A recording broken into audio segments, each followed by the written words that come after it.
আচ্ছা, কখনো কি ভেবে দেখেছেন আপনার জীবন থেকে যদি সৌভাগ্য চিরতরে হারিয়ে যায় তাহলে কেমন হবে? তো আজকের গল্পেও ভয়ঙ্কর দুর্ভাগ্যবান একটা ইয়াতিম মেয়েকে দেখানো হয়েছে, যে কিনা এতটাই দুর্ভাগ্যবান ছিল যে শত পরিশ্রম করেও সে কোনো কাজে সফল হতে পারতো না। আর বেচারির বাবা মা কেউ বেঁচে ছিল না বলে তার জীবনটা কতটা কষ্টদায়ক হয়েছিল সেটাই দেখানো হয়েছে আজকের এই গল্পে। তো চলুন বেশি কথা না বাড়িয়ে সরাসরি গল্পে চলে যাওয়া যাক। গল্পের শুরুতে আমরা স্যাম নামের একটা মেয়েকে দেখতে পাই, যে কিনা তার ছোট্ট বন্ধু লিসার সাথে ড্যান্সিং ভিডিও বানাচ্ছিল। কিন্তু দুর্ভাগ্যবশত স্যাম ছিল প্রচন্ড আনলাকি। সে যেই কাজটাই করতে যেত সেটাতেই ব্যর্থ হতো। তাই যথারীতি আজকেও তার এই নাচের ভিডিওটা সম্পূর্ণভাবে নষ্ট হয়ে যায়। আর এটা দেখে ছোট্ট মেয়ে লিসা স্যামকে নিয়ে তার নিজের গুড লাকের খেলনাগুলো দেখাতে থাকে, কারণ লিসা মনে প্রাণে বিশ্বাস করত যে এই ছোট্ট খেলনাগুলো সৌভাগ্যের প্রতীক। কিন্তু দুর্ভাগ্যবশত এই দুজন মেয়ে ছিল অনাথ, আর তারা অনাথ আশ্রমেই বড় হয়েছিল। সেখান থেকে আজকে আবার স্যামের চলে যাওয়ার কথা ছিল, কারণ স্যাম 18 বছর বয়সী হয়ে গেছে। আর এই অনাথ আশ্রমের নিয়ম ছিল যে 18 বছর পরে সকল মেয়েদেরকে নিজের মতো করে একা একা জীবন শুরু করতে হবে। কিন্তু স্যাম কোনোভাবেই আজকে এখান থেকে যেতেই চাচ্ছিল না, কারণ আজকে লিসাকে নেবার জন্য একটা পরিবার আসতে চলেছিল। স্যাম নিজের চোখে তার ছোট্ট বন্ধুর নতুন পরিবারটা দেখে যেতে চাচ্ছিল, কিন্তু অনাথ আশ্রমের নিয়ম অনুযায়ী স্যামকে আজকে এখান থেকে বিদায় নিতে হবে। তাই বাধ্য হয়ে স্যাম নিজের সকল জিনিসপত্র গুছিয়ে নিয়ে অনাথ আশ্রমের একজন আন্টির সাথে নতুন একটা বাড়িতে যাবার জন্য রওনা দিয়ে দেয়।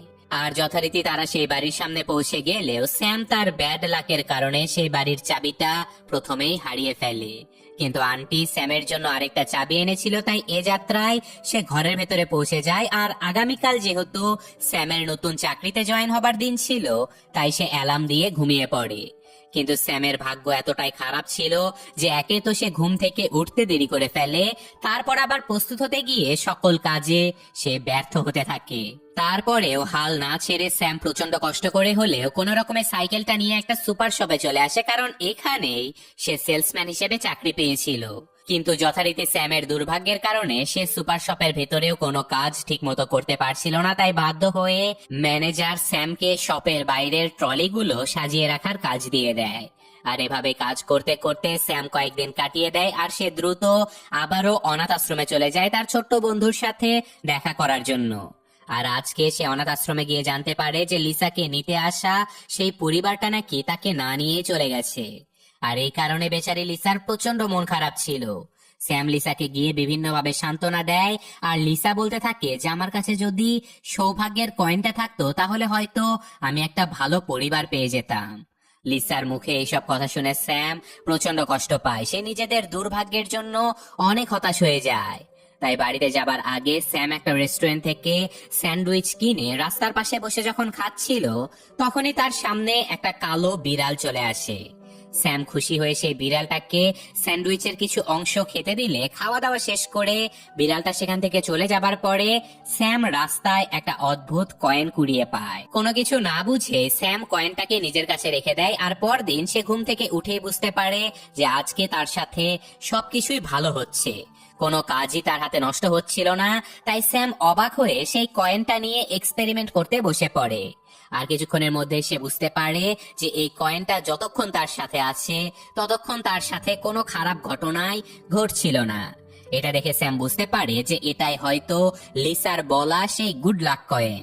এটা দেখে স্যাম প্রচন্ড খুশি হয়ে যায়। আর আজকে সে এই কয়েনের বদৌলতে নিজের সুপার শপে অনেক ভালোভাবে সকল কাজগুলো সেরে নেয়। এখন স্যাম দ্রুত এই কয়েনটা লিসাকে উপহার দিয়ে তার ভাগ্যটাকে ভালো করে দিতে চাচ্ছিল, কিন্তু দুর্ভাগ্যবশত সে যখন বাথরুমে কয়েনটাকে সাইডে রেখে দিয়েছিল তখনই সেটা বাথরুমের কমোডের ভেতরে পড়ে যায়। আর অনেক চেষ্টা করা সত্ত্বেও কয়েনটা ফ্ল্যাশ হয়ে চিরতরে হারিয়ে যায় স্যামের কাছ থেকে। বেচারি প্রচন্ড হতাশ হয়ে আবারও যখন রাস্তার পাশে গিয়ে দাঁড়িয়েছিল, তখনই তার সাথে আবারও সেই কালো বিড়ালটার দেখা হয়ে যায়। আর নিজের অজান্তেই কয়েনের ব্যাপারে স্যাম সেই বিড়ালের সাথে গল্প করতে থাকে, যেটা শুনে হঠাৎই বিড়ালটা কথা বলে ওঠে। আর সে বলে যে সর্বনাশ, তুমি আমার গুড লাক কয়েনটা হারিয়ে ফেলেছো। বিড়ালের মুখে কথা শুনে স্যাম অবাক হয়ে যায়। সে বুঝতে পারে যে ওই কয়েনটা এই বিড়ালই তাকে দিয়েছিল, তাই সে বিড়ালটার কাছে অনুরোধ করতে থাকে যেন সে আরো একটা কয়েন তাকে দিয়ে দেয়। কিন্তু বিড়ালটা এইসব কথা শুনে দ্রুত সেখান থেকে দৌড়ে পালানোর চেষ্টা করে, কিন্তু স্যাম কোনোভাবেই বিড়ালটাকে ছাড়তে রাজি ছিল না।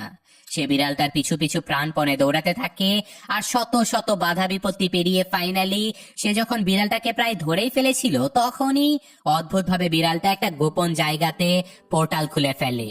আর সেই পোর্টালের মধ্যে দিয়ে স্যাম এবং বিড়ালটা যেন অন্য একটা দুনিয়াতে পৌঁছে যায়। বিড়ালটা বলতে থাকে যে সর্বনাশ হয়ে গেছে, আমাদের দুনিয়াতে মানুষদের প্রবেশ করা একদমই নিষেধ, তুমি জলদি লুকিয়ে পড়ো। তো যথারীতি স্যাম লুকিয়ে পড়ার পরে এখানে ছোট ছোট দুটো বামন লোক চলে আসে, যারা ছিল এই দুনিয়ারই বাসিন্দা। আসলে এই দুনিয়ার নাম ছিল গুড লাক ল্যান্ড। এই দুনিয়াতে মানুষের জন্য সৌভাগ্য তৈরি করা হতো, আর সৌভাগ্যগুলো বিভিন্ন পশু পাখির মাধ্যমে পৃথিবীতে পাঠানো হতো। আর এখন যথারীতি পৃথিবী থেকে ঘুরে আসা সকল প্রাণীকে তাদের গুড লাক কয়েন এন্ট্রি করে তারপরে ভেতরে ঢুকতে হতো। কিন্তু বব নামের এই বিড়ালটার কয়েন যেহেতু স্যাম হারিয়ে ফেলেছিল, তাই তারা দুজন একটা ডিল করে যে স্যাম ববের সেই কয়েনটা খুঁজে বের করে দেবে, কিন্তু বিনিময়ে বব মাত্র কয়েক ঘন্টার জন্য স্যামকে সেই কয়েনটা ব্যবহার করতে দেবে, যাতে করে স্যাম সেই কয়েনের সাহায্যে তার ছোট্ট বন্ধু লিসাকে সুন্দর একটা পরিবারের কাছে দিতে পারে। তাই এখন প্ল্যান মোতাবেক তারা 2 টাকার একটা কয়েন এন্ট্রি করে কোনো রকমে লুকিয়ে লুকিয়ে এই বিল্ডিং এর ভেতরে ঢুকে পড়ে। আর স্যামকে যেন কেউ চিনতে না পারে, তাই বব তার এক বন্ধু বামনের পোশাক স্যামকে পরিয়ে দেয়।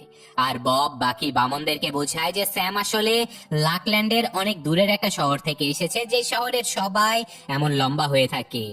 যেহেতু এই দুনিয়াতে সবাই অনেক সৌভাগ্যবান ছিল, তাই তারা এখন আর কেউই স্যামকে দেখে একদমই অবাক হচ্ছিল না।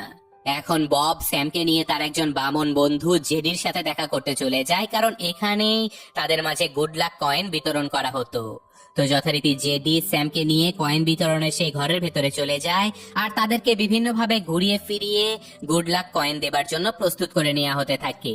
কিন্তু স্যামের দুর্ভাগ্য এতটাই বেশি ছিল যে এখানে ঘুরতে ঘুরতে সে গুড লাক কয়েনের পরিবর্তে তার এন্ট্রি করা সেই 2 টাকার কয়েনটাই পেয়ে যায়। আর বেচারি স্যামের দুর্ভাগ্যের কারণে চারপাশের সবকিছু ওলটপালট হয়ে যায়, আর সাথে সাথে এইসব কিছু কন্ট্রোল করার জন্য সেখানে শত শত বামন পুলিশেরা চলে আসে। শুধু তাই নয়, এখানে ক্যাপ্টেন এসে চারপাশে ভালোভাবে পরীক্ষা নিরীক্ষা করেও কোথাও ব্যাড লাকের কোনো চিহ্নই খুঁজে পায় না। তাই এ যাত্রায় তারা বেঁচে গেলেও এখানে স্যাম জেডিকে জানিয়ে দেয় যে সে আসলে একজন মানুষ, আর তার কারণে ববের কয়েনটা হারিয়ে গেছে। সে এখন ব্যাস একটা কয়েন মাত্র 2 ঘন্টার জন্য চাচ্ছিল। এটা শুনে জেডির মাথায় একটা বুদ্ধি চলে আসে। সে স্যাম এবং ববকে সাথে করে নিয়ে তাদের খরগোশ ড্রোনের কাছে নিয়ে যাচ্ছিল, কারণ এই ড্রোনগুলোর মাধ্যমে হারিয়ে যাওয়া কয়েন খুঁজে বের করা যেত। কিন্তু অনেক বছর ধরে কোনো কয়েন না হারানোর কারণে এই ড্রোনগুলো অচল অবস্থায় পড়েছিল। তো যাই হোক, তারা সেই ড্রোনগুলোর কাছে যাবার আগে এখানে সৌভাগ্যের দেবতা এক বিশাল ড্রাগনের সাথে তাদের দেখা হয়ে যায়। সেই ড্রাগন স্পেশাল এক ধরনের পাতার সাহায্যে প্রথমে সৌভাগ্যের পাথর তৈরি করত, আর তারপর সেই পাথরগুলো থেকে সৌভাগ্যের গুঁড়ো তৈরি করে সেগুলো মানুষের মধ্যে বিলিয়ে দিত। তো যাই হোক, এই সব কিছু দেখা শেষ করে ফাইনালি তারা সেই খরগোশদের অফিসে চলে যায়, এবং সেখানে বব এবং স্যাম কোন রকমে খরগোশগুলোর মনোযোগ বিচ্ছিন্ন করে ফেলে, এবং জেডির সাহায্যে তারা একটা ড্রোন পৃথিবীতে পাঠিয়ে দেয় কয়েনটাকে খুঁজে আনার জন্য। স্যাম নাচ গান করে খরগোশদের পাগল বানিয়ে রেখেছিল, আর অপরদিকে বব কোন রকমে সেই ড্রোনের মাধ্যমে কয়েনটাকে খুঁজে বের করে ফেলে।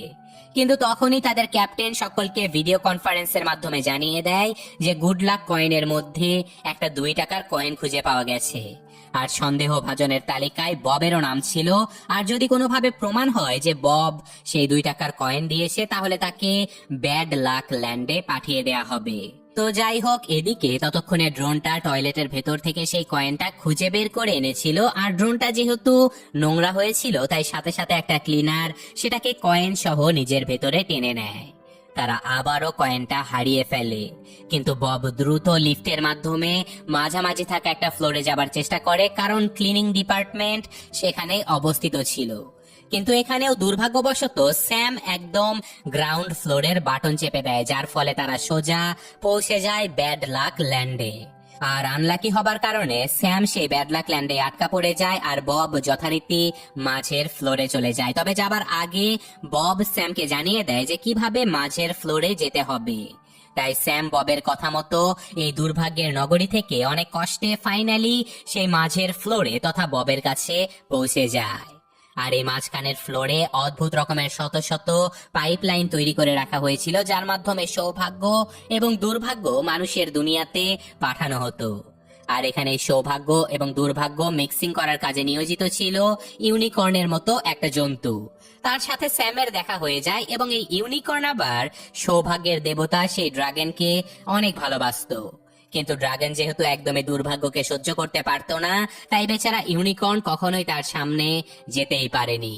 তো এখন স্যাম সেই ইউনিকর্নকে সেই খরগোশ ড্রোনের ব্যাপারে সবকিছু বলে দেয়, আর সেই ইউনিকর্ন বেশ হাসি মুখে ড্রোনটা স্যামকে ফিরিয়ে দেয়। কিন্তু ইউনিকর্ন তাদেরকে এটাও বলে দেয় যে ড্রোনের সাথে একটা গুড লাক কয়েনও এসেছিল, কিন্তু কয়েনটা অনেক নোংরা হয়ে গিয়েছিল বলে আমি সেটাকে পরিষ্কার করার জন্য ডিপোতে পাঠিয়ে দিয়েছি।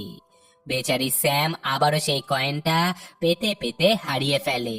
এবার কয়েনটা পেতে হলে তাদের সরাসরি ডিপোতে হাজির হতে হতো, আর কয়েন ডিপো পরিচালনা করত সেই দেবতা ড্রাগন।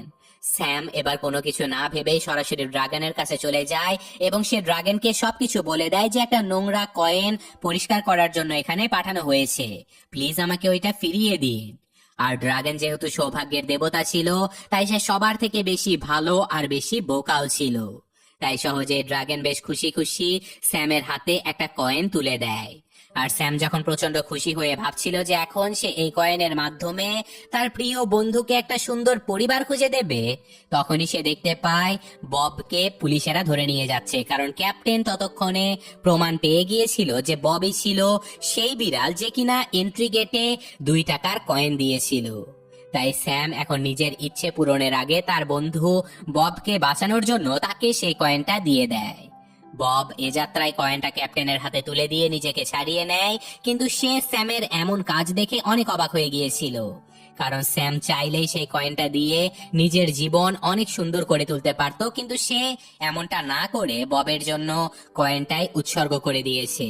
তাই এবার বব স্যামকে সাহায্য করার সিদ্ধান্ত নেয়। আর এদিকে স্যাম নিজেও একটা প্ল্যান বানিয়েছিল যে তারা সেই ইউনিকর্নের চেম্বারে যাবে যেখানে গুড লাক এবং ব্যাড লাককে মিক্স করা হতো, এবং তারা ব্যাড লাকের পাইপগুলো বন্ধ করে দেবে যাতে করে সেগুলো গুড লাকের সাথে মিক্স হয়ে মানুষের দুনিয়াতে যেতে না পারে।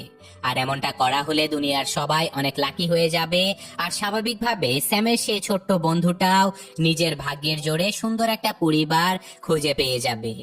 তো যেই ভাবা সেই কাজ, তারা দুর্ভাগ্যের সকল পাইপলাইন গুলো বন্ধ করে দেয়। আর এখন তারা একটা স্ক্রিনের মাধ্যমে দেখতে পায় যে লিসা সত্যি সত্যি সুন্দর একটা পরিবার পেয়ে গিয়েছিল। তাই ফাইনালি ববের কাছ থেকে বিদায় নিয়ে স্যাম যখন নিজের পৃথিবীতে ফিরে যাবার জন্য বেরিয়ে পড়েছিল, তখনই ব্যাড লাকের পাইপগুলো ওভারলোড হবার কারণে পাইপগুলো ধ্বংস হয়ে ব্যাড লাক এই গুড লাক ল্যান্ডের চারিদিকে ছড়িয়ে পড়ে। মুহূর্তের মধ্যেই সৌভাগ্যের এই দুনিয়াটা সম্পূর্ণভাবে ধ্বংস হয়ে যায়। এই দুনিয়াতে থাকা সকল গুড লাক কয়েনগুলো ব্যাড লাকের সংস্পর্শে আসার কারণে অকেজো হয়ে পড়ে, আর তারা শত চেষ্টা করেও এই দুনিয়াটাকে বাঁচাতেই পারে না। আর এই সব কিছু দেখে হতাশ হয়ে স্যাম বিড়ালটাকে বলতে থাকে যে দেখেছো আমার দুর্ভাগ্য কতটা ভয়ঙ্কর যে তোমাদের দুনিয়াটায় চিরতরে ধ্বংস করে দিয়েছে। কিন্তু বব তাকে খুব সুন্দরভাবে বোঝাতে থাকে যে না, তোমার ভাগ্য খারাপ হলেও তুমি মানুষটা অনেক ভালো, কারণ তুমি আমার জন্য, তোমার বন্ধু লিসার জন্য নিজের জীবনের ঝুঁকি নিয়ে যে কাজগুলো করেছো তা কিন্তু দুনিয়ার কেউই করবে না। তুমি আমাদের জীবনে থাকাটাই আমাদের জন্য সব থেকে বড় গুড লাক। এখন মন খারাপ করে বসে না থেকে চলো আমরা এই দুনিয়াটাকে ঠিক করার চেষ্টা করি। তাই এখন তারা দুজন বেরিয়ে পড়ে এই ধ্বংসপ্রাপ্ত দুনিয়াতে সামান্য একটু গুড লাক খোঁজার জন্য। কারণ সামান্য একটু গুড লাক পাওয়া গেলেও ড্রাগন সেটার মাধ্যমে একটা পাথর তৈরি করে আবারও সেই মিক্সার মেশিনটা চালু করে ফেলতে পারবে। তাই তারা খুঁজতে খুঁজতে আন্ডারগ্রাউন্ড ব্যাড লাক ল্যান্ডে চলে যায় এবং সেখানে ববের কয়েকজন মনস্টার বন্ধুদের কাছে সামান্য একটু গুড লাকের ধুলা অবশিষ্ট ছিল, যার মাধ্যমে তারা সামান্য সময়ের জন্য সৌভাগ্যবান হবার অনুভূতি পেত। কিন্তু বব তাদের কাছে সাহায্য চাইবা মাত্র তারা সেই গুড লাক গুলো তাদের হাতে তুলে দেয়। আর ফাইনালি স্যাম সেই গুড লাক এবং ব্যাড লাক দুটো নিয়ে হাজির হয়ে যায় ড্রাগন দেবতার কাছে। কিন্তু এবার ড্রাগন নিজের পাওয়ার দিয়ে গুড লাকের 2টা পাথর তৈরি করে ফেলে, কারণ তিনি এবার ব্যাড লাককে দুনিয়া থেকে চিরদিনের মতো ধ্বংস করে দিতে চাচ্ছিল, যাতে করে ব্যাড লাকের কারণে তাদের আর কখনোই কোনো ক্ষতি না হয়। এটা দেখে উপস্থিত সবাই অবাক হয়ে যায়, কারণ এমনটা করা হলে দুনিয়ার ভারসাম্যই নষ্ট হয়ে যাবে। কিন্তু দেবতা কোনো কথা না শুনেই গুড লাক দিয়ে সেই মিক্সার চালু করতে গেলে আবারও নিজের জীবনের ঝুঁকি নিয়ে স্যাম ড্রাগনের কাছে গিয়ে তাকে বারবার বুঝাতে থাকে যে খবরদার, আপনি এমনটা করবেন না। ব্যাড লাক যতটাই খারাপ হোক না কেন, তারাই কিন্তু আপনাদের এই দুনিয়াটা পুনরায় নির্মাণ করার জন্য গুড লাক দিয়ে সাহায্য করেছে, এমনকি তারা এখনো সাহায্য করেই যাচ্ছে। শুধু তাই নয়, ইউনিকর্ন আপনাকে এতটা ভালোবাসে, কিন্তু শুধু শুধু আপনি ব্যাড লাককে পছন্দ করেন না বলে ও আপনার সামনে আসতেও পারে না। ব্যাড লাক ধ্বংস করে দিলে ওরা সবাই ধ্বংস হয়ে যাবে, আর পৃথিবীতেও ভয়ঙ্কর অরাজকতা নেমে আসবে। এইসব কথা শুনে ড্রাগন বুঝতে পারে যে আসলে ব্যাড লাকেরও দরকার রয়েছে এই দুনিয়াতে। তাই ফাইনালি তারা সবাই হাসি মুখে ব্যাড লাক এবং গুড লাক দুটো একসাথে করে সেই মিক্সারটা আবারও চালু করে দেয়। মুহূর্তের মধ্যে গুড লাক ল্যান্ডের ধ্বংসপ্রায় সবকিছুই পুনরায় তৈরি হয়ে যেতে থাকে, আর সবকিছু আবারও সুন্দরভাবে তৈরি হয়ে গেলে এই প্রথমবার ড্রাগন ব্যাড লাক ল্যান্ডে গিয়েছিল সবার সাথে পার্টি করার জন্য। আর সেখানে তারা সবাই কালো বিড়ালটাকে নিয়ে টানাটানি করতে থাকে, কারণ কেউ কেউ চাচ্ছিল বিড়ালটাকে গুড লাক ল্যান্ডে রাখার জন্য, আর কেউ কেউ চাচ্ছিল তাকে ব্যাড লাক ল্যান্ডে রাখার জন্য। কিন্তু এখানে বিড়ালটা তাদেরকে বলে যে আমি আসলে আমার বাকি জীবনটা স্যামের সাথে মানুষের দুনিয়াতে কাটাতে চাই। সৌভাগ্য এবং দুর্ভাগ্যের মাঝামাঝি আমি বাঁচতে চাই। আমি অনাথ স্যামের পরিবার হয়ে থাকতে চাই। এই কথা শুনে সবাই অশ্রুসিক্ত চোখে প্রচন্ড খুশি হয়ে তাদের দুজনকে সম্মানের সহিত পৃথিবীতে পাঠিয়ে দেয়। আর এখন আমাদের 1 বছর পরের ঘটনা দেখানো হয়, যেখানে স্যাম, বব এবং লিসা সবাই সৌভাগ্য, দুর্ভাগ্য, হাসি, কান্না সবকিছু মিলিয়ে সুখে শান্তিতে পৃথিবীতে বসবাস শুরু করে দেয়।